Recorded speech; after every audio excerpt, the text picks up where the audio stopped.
Assalamualaikum warahmatullahi wabarakatuh, teman-teman semuanya. Kita lanjutkan hari ini, kita ketemu di materi ketiga, masih di keterampilan penstrukturan konseling. Kita akan membahas mengenai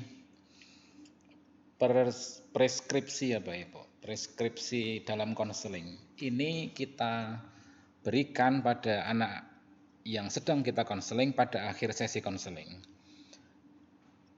Preskripsi ini kita berikan dalam rangka kita menyampaikan kesimpulan. Inti-inti dari yang sudah dibahas selama proses tadi kita sampaikan. Jangan sampai anak itu pulang masih dalam keadaan carut tadi hasil obrolannya apa. Kita sampaikan kesimpulan-kesimpulannya.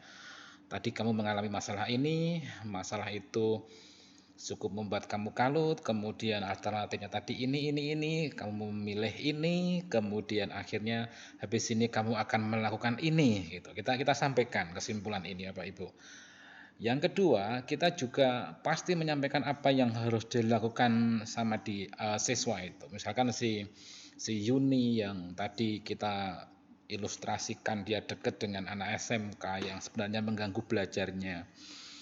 Kita sampaikan sama Yuni, baik Yun, tadi ya kesepakatannya habis ini kamu mulai menjauhi dia, kalau dijemput sepulang sekolah alasannya pengen jalan sama temen, pelan-pelan menjauhi daripada pelajaranmu kacau, daripada fokus belajarnya terganggu.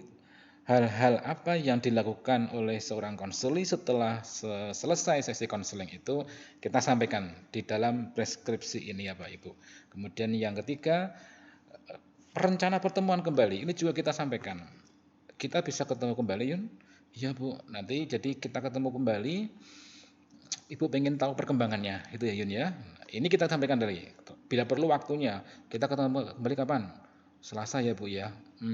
Boleh Selasa nanti jam ke-6 ya Yuni ke sini. Nanti kalau enggak saya ingatkan Yuni saya panggil, enggak apa kan? Jadi dirancang pertemuan selanjutnya apa dan di mana bila perlu kapannya sudah jelas Bapak Ibu. Kemudian komitmen guru BK. Komitmen guru BK ini hal yang paling membuat konseling nyaman atau siswa nyaman. Ngomongnya gini Bapak Ibu. Yun, apapun yang terjadi, ibu itu peduli sama kamu Yun. Aku tunggu Yun, ibu tunggu perkembangannya gimana. Ibu akan nyaman, ibu akan senang kalau kamu sering-sering ketemu ibu ya.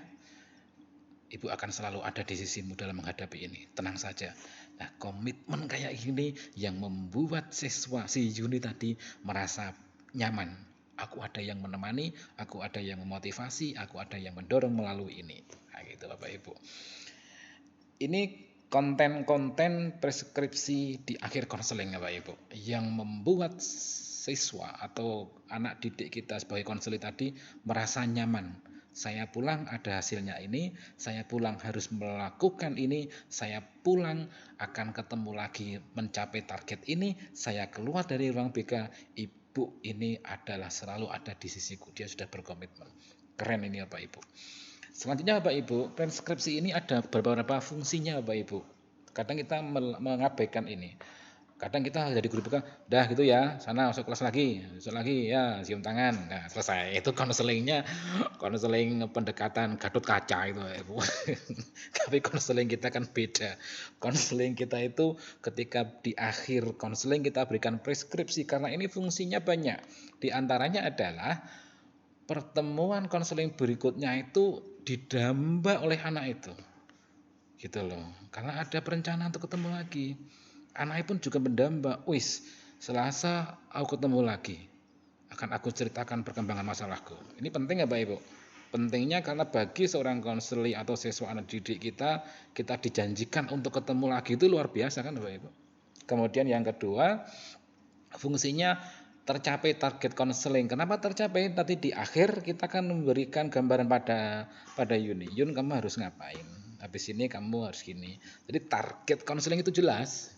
Jangan sampai sudah ya gitu ya nggak jelas target konselingnya. Itu nggak kita bangetkan Bapak Ibu. Kita harus mencapai targetnya itu seperti apa. Kemudian fungsinya preskripsi yang ketiga ini bisa kita jadikan tolak ukur atau instrumen keseriusan anak itu melanjutkan curhatnya. Besok datang lagi nggak apa dia? Kalau dia itu kecewa dengan layanan konseling kita, maka dia nggak akan datang lagi kan. Tapi kalau dia datang lagi dengan sukarela, Bu, saya teruskan kemarin curhatnya, kan saya sudah gini Bu, kan sudah gini. Anak itu berarti semangat, dia merasa bahwa konseling yang kita berikan super bermakna bagi dia, karena dia masih antusias mengikuti. Nah, kemudian menghindarkan dari distorsi dari kesepakatan konseling. Di akhir kita sampaikan hasil-hasilnya, di akhir kita sampaikan tugas-tugas anak itu melakukan apa di kemudian hari, ini akan menghindarkan dari distorsi itu beloknya kesepakatan. Kalau kita nggak ingatkan di akhir konseling, tahu-tahu dia belok asal buat solusi sendiri kan repot Bapak Ibu. Kita sampaikan, Yun tadi solusinya, kesepakatannya, kamu menjauhi mas-mas SMK itu ya. Jangan dekat lagi, kalau dijemput ya beralasan saja kalau mau jalan sama teman mengerjakan PR.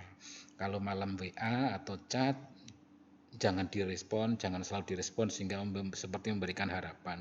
Hal-hal seperti ini kita sampaikan agar supaya si Yuni jelas apa yang harus dilakukan, kesepakatan konselingnya apa jelas.